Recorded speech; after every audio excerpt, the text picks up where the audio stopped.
welcome to 2020 and our very first Foster Parent Live for the year. And say hello to Becky, our CEO. A lot of you have met her, some of you have not. So we're excited to have her today to just kick off the year for us. Welcome, Becky. Thank you so much. So great to be here. Oh my gosh, I've never done this format before, so I'm a little nervous, but so excited to reach you in this way. So what do you have for us today? We have a couple things we're going to talk about. So dive right in there. Okay. One of the biggest things that I am so super excited about this year is that we're going to extend our wellness program to all of you foster families out there.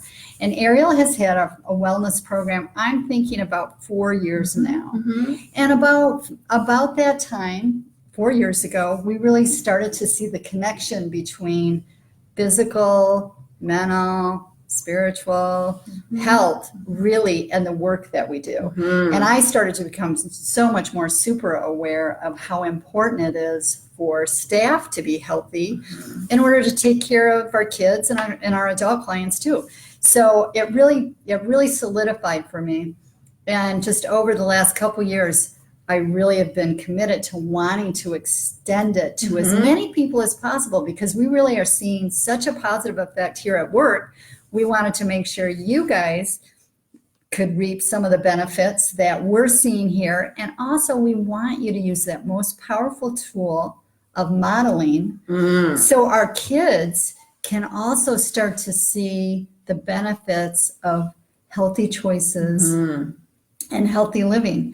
So this year we're launching the challenges, and you're going to get some stuff from your case managers, and we're going to send you stuff in the mail, and you're going to get emails. We're going to kind of blast you with some information about how to participate. And some of them are they're designed around contests. So we hope it's really fun and we hope it's easy. We're not talking about major life changes. We're just talking about making some little changes, some little choices that we hope will improve your health, and again, improve the health of our kids that we serve. So I'm really excited about that. I can't wait to see you guys participate in it and see how you like it and see what you get out of it too. So, and it really has been a goal of yours to get all of Ariel. So we're super excited to include our foster families and foster kiddos in being well. For sure. Yes. I think that one of the things that I got to participate in is some leadership training at the CU Public Health program. And really what they emphasized was how great of a reach we really have. And I really took that to heart because we are taking care of so many kids and so many adults. We have, hard to believe, but all of Ariel, we have close to 230 staff people right now.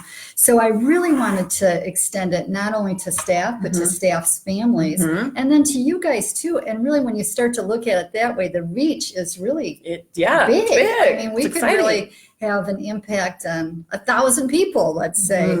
And the link between health, physical health, and mental health, I think that association is getting stronger and stronger. And the more we're learning about it, we know that now it's not going to fix a mental health diagnosis if you eat better, but it is going to enhance your ability to manage depression, say, or anxiety, or post-traumatic stress disorder. Those food choices and the exercising, that stuff really does help us cope, all of us better. And for those of you who have been fostering for a while, you know that sometimes the demand of fostering is so great that you start to get that message of, or you might tell yourself, you don't have time to take care of yourself. Like you don't have time to exercise. You don't have time to make a healthy choice. And that ends up not only negative for you, but it ends up as a negative kind of role model too. And so it's such a challenge. I really feel like in my own life and my own career, that's been such a challenge. That balance. And pretty soon, after you do it for a while, if you're not taking care of yourself, it just diminishes your ability to take care, to stay sensitive and tuned in and present. And then you can really start to have some health Oh, sure. effects. And one of the things that happened for me this year, and I haven't shared this with a lot of people, but I got really sick about a year ago. In fact, a year ago this week, I had a stent that had to be removed in my pancreas. I got so sick so suddenly, didn't know why I got sick. But one of the things that's always in the lineup, or not always, but typically for ailments is stress. So if we're not managing our stress very well, it really can come Yes, yeah. out in our physical health and in just our mental health too. We're so glad you're better. Me too. That was that took a toll on everybody. So scared me. It really scared me, and that's made me be like, I really just want to do the very best that we can for all of us, for you guys as foster families and as staff and everybody. I feel just it's my obligation as the CEO of Ariel that I'm taking as good a care of you guys as you can, so you can take care of them, our kids. I mean, it all links together. It's kind of who Ariel is. It really is. It's kind of what we're all about. So I feel really passionate about it and really excited to be able to share it with you guys. So the first year it came out, I was a little skeptic because I'm not healthy and well, and but by the second year it rolled around, it was self-care. Did you take a bath? Did you read a book? Did you take a walk by yourself? Our first challenge this year is fun. It's color bingo. I don't know what actually they're calling it, but it's a bingo of trying different fruits or vegetables of every color, which is fun. That's fun for kids and fun for adults. And I heard Jenny say the other day she tried things she'd never tried before. Yeah. So it's not that you have to join aerobics or run 5 miles. It's kind of fun and encompassing for everybody. So we're excited to roll it out for our big family. Yeah, it is. And I'm glad you're saying that, because when I first started, the first year it's vegetable fruit bingo. Yeah. And again, so it's just like, okay, get more vegetables into your diet. Right. Right. When I started that, I never ate a fruit. Like, fruit was zero, Zippo. I thought fruit was bad. Fruit makes me fat. I'm not eating. Sugars. So yeah, sugar. Oh, it's so bad. So now when I look at how I was 4 years ago and how I am now, it's totally changed. I eat so much fruit, so much more vegetables. So again, it's like it's just little choices. It's like, you don't have, we're not saying, hey, you got to be a health nut now. I'm just saying, just offer maybe you have 2 desserts. Maybe you say, okay, I've got, pie and I've got apples. Like we've made little things in the office, like, when every Wednesday is fruit day. So we always have fruits in the lobby. And actually a lot of kids that come in for therapy or they come in, they choose fruit. Yep. They want it. And so I think if we have those kinds of things available, we'll all make better choices. And that's kind of what we hope the challenges will encourage you to do, and many of you probably already do it anyways, but it just kind of will be fun, like a fun contest to see, and you'll have a chance to win prizes and all this stuff. So it just helps us really think about that self-care. One of the things that I feel so honored, I always say this every year, but I do really appreciate the gift of wanting to nurture people. You guys have that gift. That's a rare thing. Not everybody has that drive, right? To take care of other people, to nurture people's growth. And you guys all have that. So I really want to make sure you guys are being nurtured, because it is such a special gift that we really want to, celebrate and protect too. And so that's a lot of it for me also. So we're excited. So stay tuned. You'll get some emails. Your case managers will have information. You got to register. So be checking in if you're interested. We're excited to have it. Yeah. Have it for everybody. We're really excited. The other thing that's happening that's kind of unique, we haven't done this before this year, is CMU is starting, it's their second year actually, of a PA, physician's assistant program. And so Ariel is going to be a site for their training starting in April. And so we're super excited about that too. Already those PA students, interns, and it's really competitive. So we're talking about super smart students, super dedicated. We're so lucky to be associated with them. They have already done, last Friday, I think they did like this thing with all of our Beyond the Bell Mhm. participants. So quite a few kids went to they weren't right on campus, but anyways, the PA students put on all these like different stations and different activities that they could do. And it was so fun to see some of the physical activities that the kids were doing. Mm. And, you guys are probably reading about how, all the kids are on their screens, they're on the TV, they're on their computers, blah, blah. They're not moving. And so to see the kids, crawling on the ground, going through hula hoops, doing jumps, Fun just stuff. fun Yeah. stuff like that was really great. Wow. And that's the kind of stuff too, because we know that just a little bit more movement, a little bit of exercise can help us so much, not only with physical health, but also managing our mental health issues. That, it helps relieve stress, it helps us sleep better, all these things. And so there's, again, a lot of good associations with it.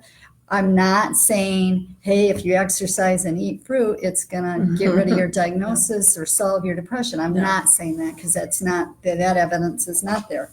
But I think there's lots of long-term studies that are starting to come out, and we'll learn more as we go. But it for sure can help with just improve our resiliency and improve our mood and Our sleep. our sleep. And Yep. So, yeah. And we're going to work more with the PA program this year, with We things are. to come. So Yeah. I'm excited about that. So too. you'll be hearing more about that. Passionate bunch of people. They really are. Yeah. Yeah. So we're excited about that. So did you have some other stuff to update us on in the foster care world? You tend to, legislation and state Right, look movements at and all the- that kind of stuff.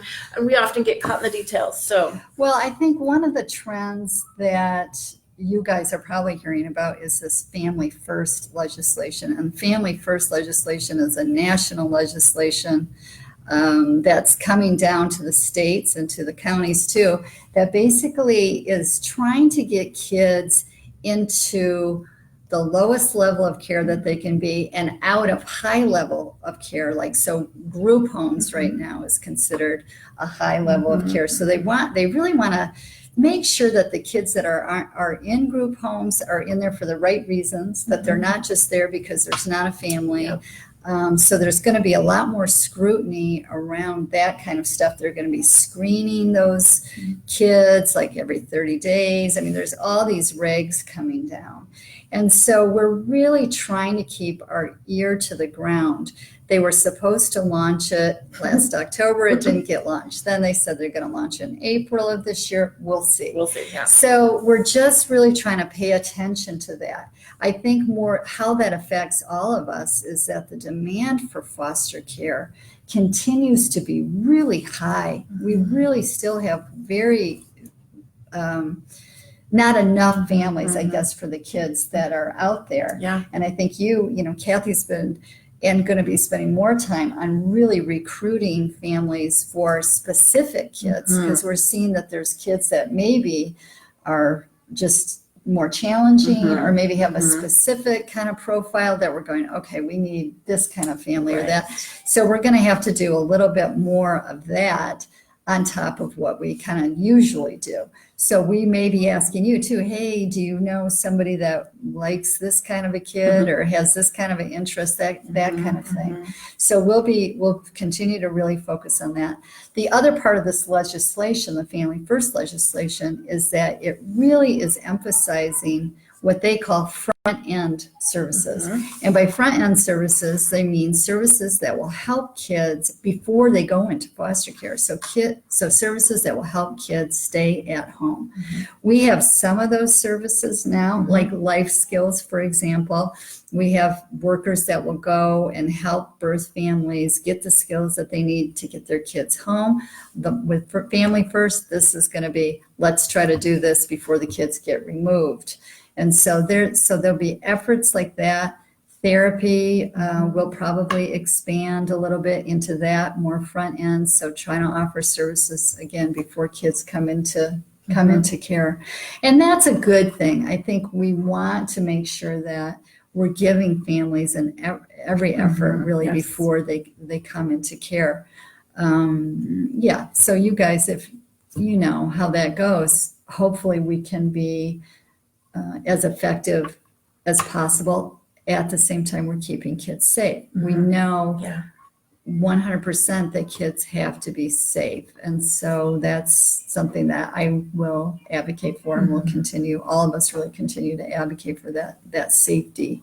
It's not all or nothing. It's it's going not. to take foster care still, and then some of those birth parents can, with a little bit of help, Right, make their home safe. exactly. I do want to pause and make sure everybody knows they can ask questions, because we're going to have a few minutes. So Okay. ask us some questions.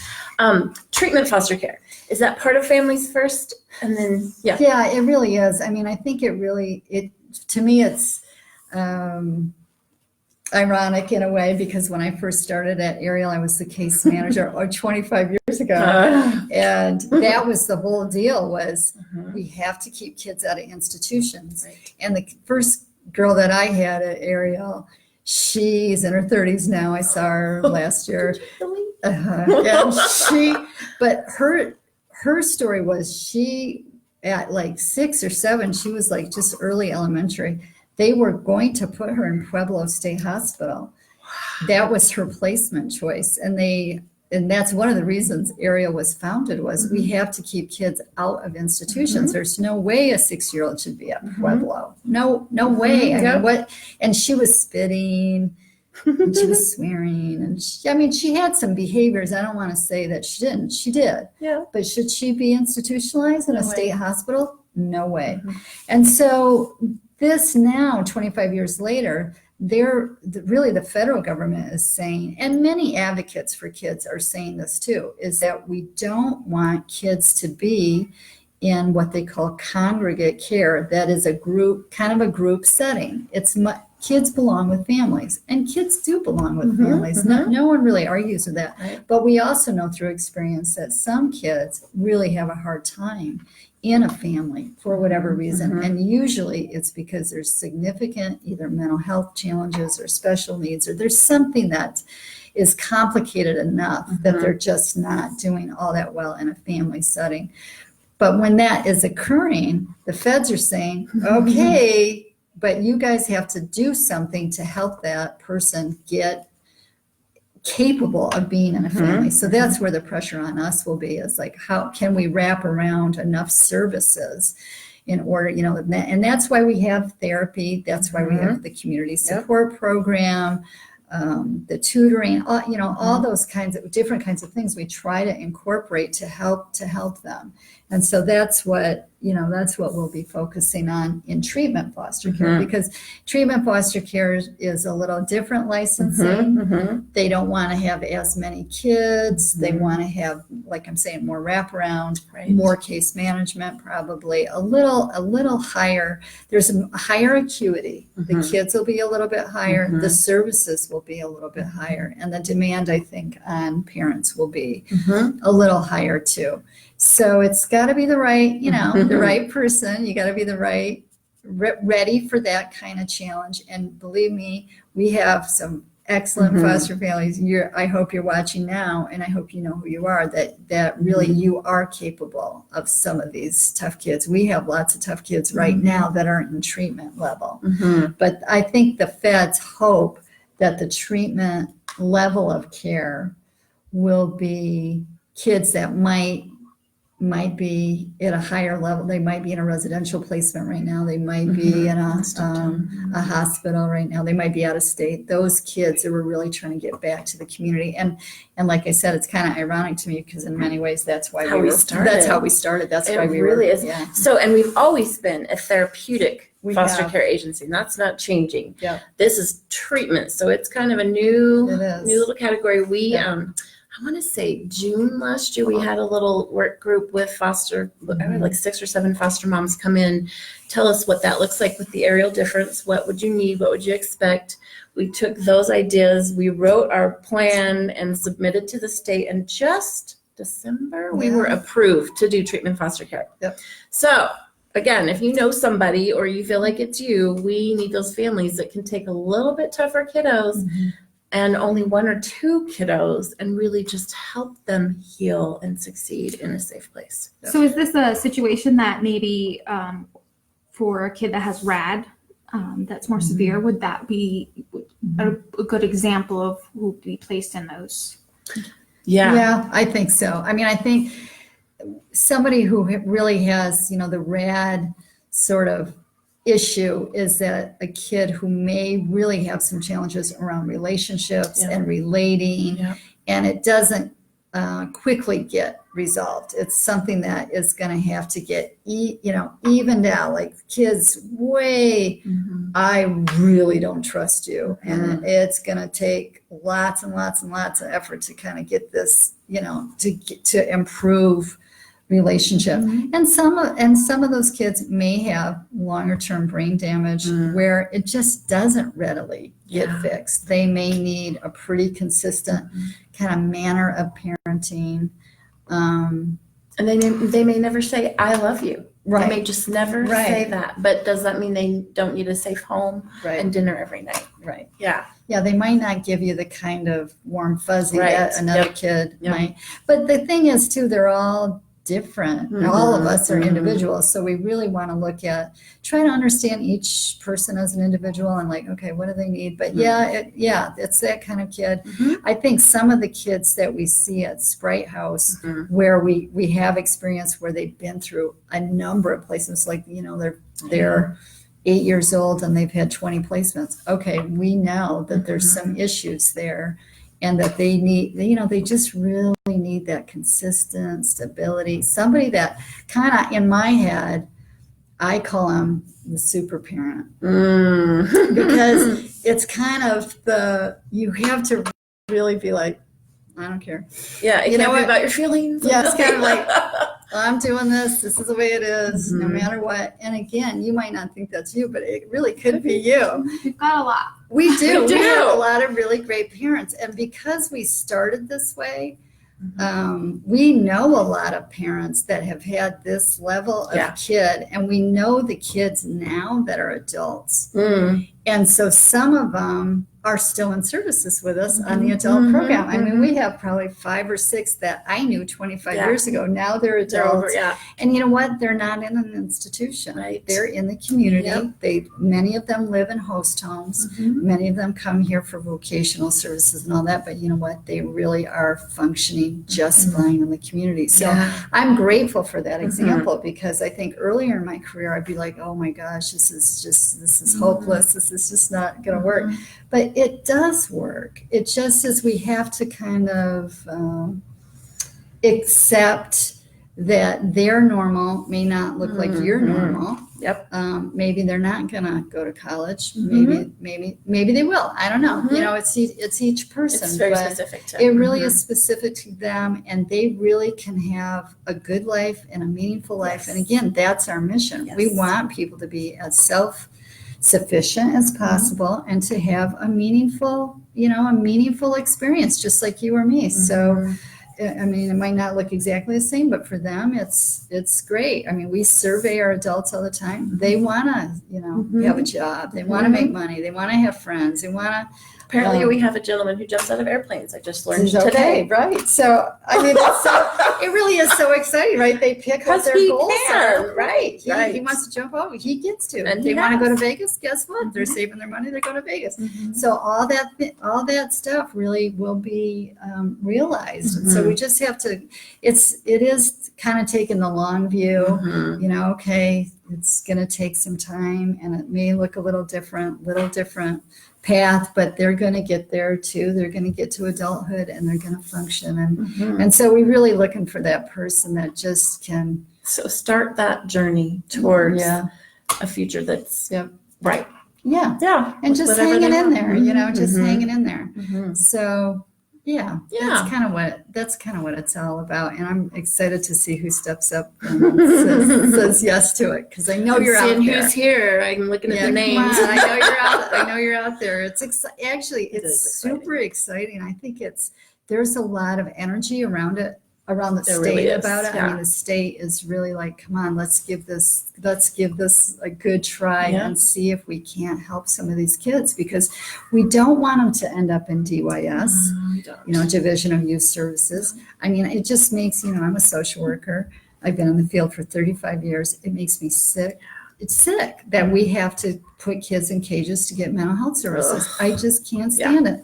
But I know that some kids have to go to lockup. I mean, some kids do because they end up being a risk to the community, and we can't have that either. So, but this is really an opportunity to help these kids make it. Yep. Because they're the kids that are going to end up with those, you always hear those kind of negative statistics about foster care.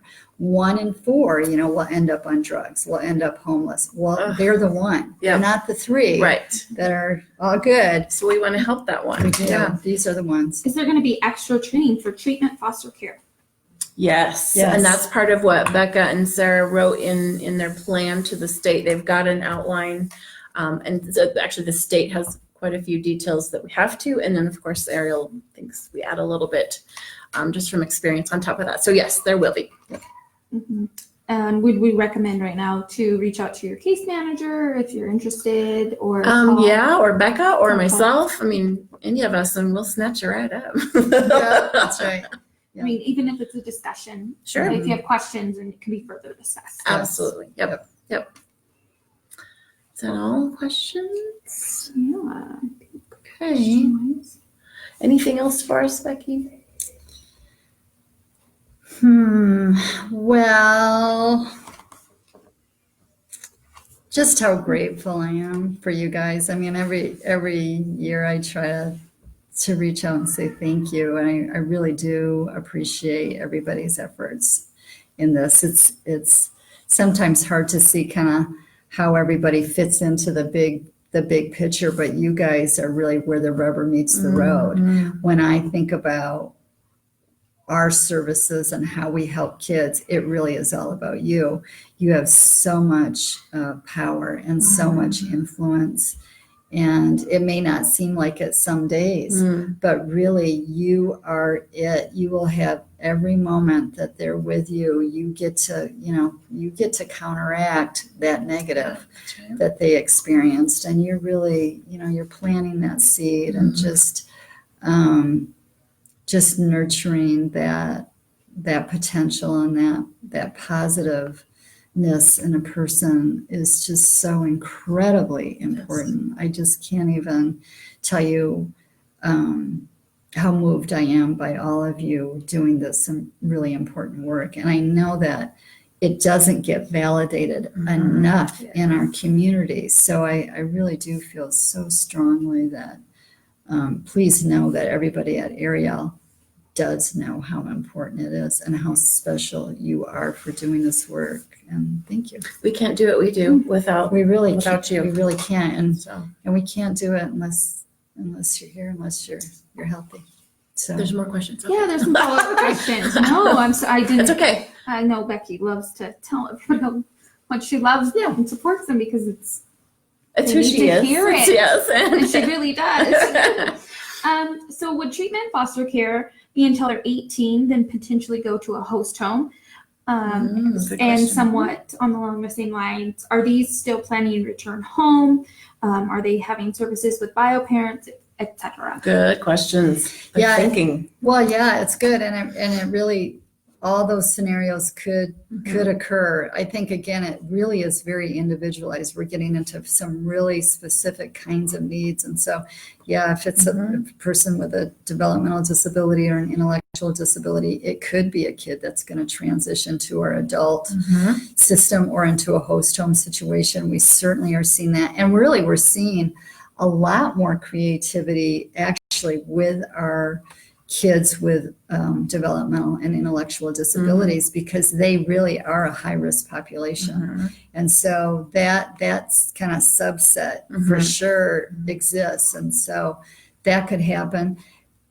Everything you said could happen. I mean, it could be that there's parent involvement and family involvement, but there might not be either. I mean, I think we're seeing some failed adoptions kind of situations, and so that may be a closed door, and that it's not there. But on the other hand, it might be. It might be that there's some birth family connection still that they want to try to maintain.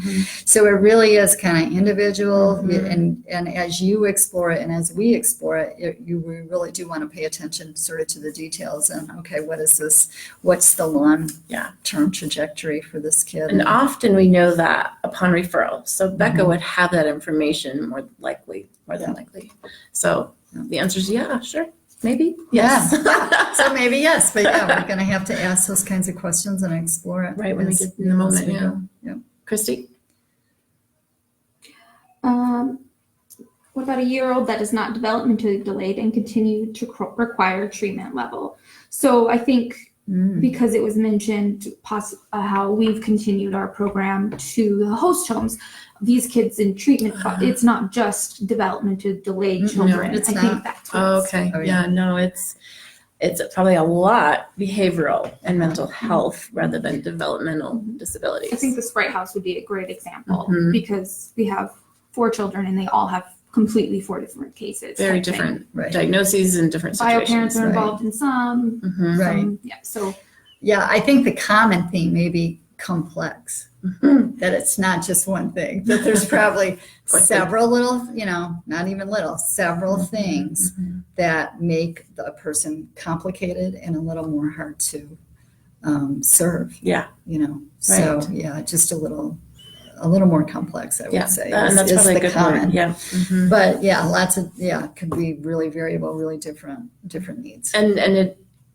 several different ages. I mean, it's not limited to just the ones that are going to Yep. transition to the adult care. yeah, I think that was kind of the clarifying factor that these are going to be all unique situations, just like all of our foster care systems. Right. You're familiar with that. And we're seeing, and you guys probably know this, but I mean, again, you hear in the news, opioid, Yep. right? We're in this opioid crisis. And so a lot of kids that are coming in Mhm. are victims of that. They've got parents who are going to jail, parents who've got a serious addiction, severe addiction, not Yeah. just a little addiction. They're Right. really struggling. And so getting treatment for that, all that, that really is a dynamic. And then, of course, domestic violence is another, and mental health. Mhm. And so those are kind of top 3 hitters. And if you've got a parent that's got all 3 of those issues going on, or a kid who's got some of those issues going on, and maybe another disability, you're going to have, Talk about you're complex. going to have your hands full. Yeah, So, definitely. Yeah. Okay, we're about out of time, Christy. We've answered all of our questions. So I'm going to go back to wellness and remind Okay. everybody that February 10th is okay. date night. Oh, I know. all right. So Very the fun. Delta families are going to do a little different. I don't know those details. Tamara will get those details to you. But for Grand Junction, you're going to drop your kiddos off at Fellowship Church, and the times, everything will come Right. later. But we want you guys to take a night out, and whether you have a date or not, like some of us don't, you'll go to the mall, or you'll go see a movie, or you'll do something for yourself. So that is just a good way to kick off some self-care for 2020. Thank you, Becky. Thank I you. know we love hearing from you. We are so big that we missed your face. So Yeah. thank you for coming Thank in you. and It was so fun. talking and encouraging our incredible group of foster parents. Yes. Thank you for having me. Okay, I loved it. Bye, everybody.